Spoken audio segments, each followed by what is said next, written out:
Retour dans les gorges de l'Hérault, à la sortie du village de Saint-Guilhem. L'Hérault, où viennent se déverser en cascade de nombreuses rivières. Ici même, il y a 50 ans, derrière cette cascade d'origine souterraine, les spéléologues ont découvert une grotte au décor féerique.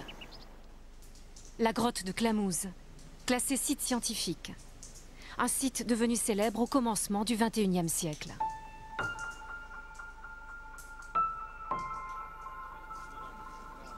Nous sommes en février 2000.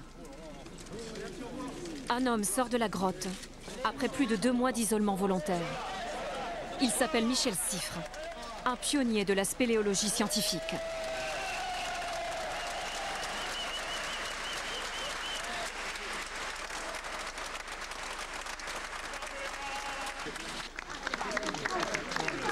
Et ce qui fait du bien, c'est le ciel bleu, là. Et le calcaire. Vous savez, moi, je suis un homme des grottes, hein, l'homme du calcaire.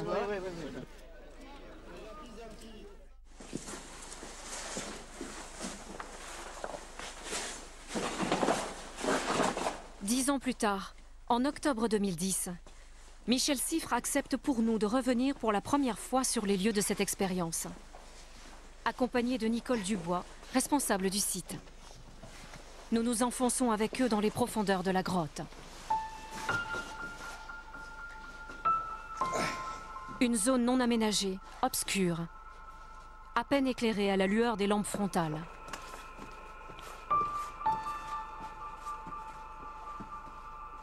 Oui, voilà la limite maximale de la plateforme sur laquelle était établi mon campement, qui était ici, avec tout le matériel scientifique. Mais là, je ne pouvais pas dépasser. Là, j'avais un morceau de plateforme libre. Ma tente commençait à peu près à ce niveau-là.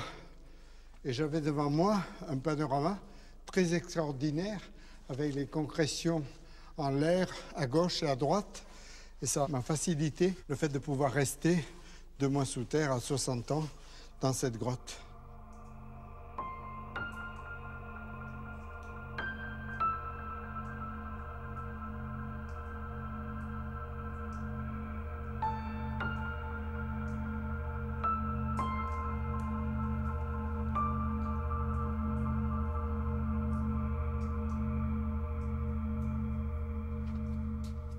Il y a plus de 10 ans, seul dans son campement, Michel Siffre a été soumis à de nombreuses mesures scientifiques pour tester l'horloge interne d'un homme, confiné sous terre, sans repère dans le temps.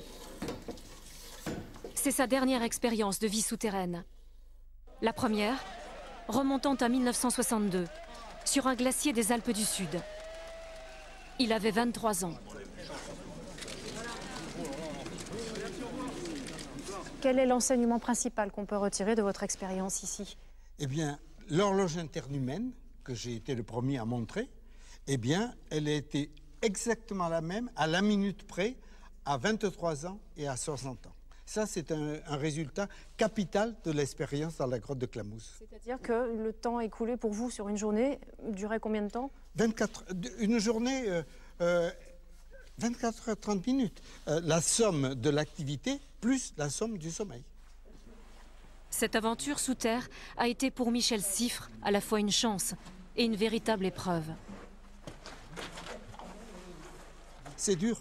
C'est dur psychologiquement de se retrouver à un endroit, je le revois là, je vois exactement comment a été ma tente, comment a été ma structure, mon camp, les lumières, mes électrodes, mes télémétries. Et donc ça fait quelque chose, quoi. C'est un moment intense dans une vie. Oui, oui, oui. On peut dire ça même très intense.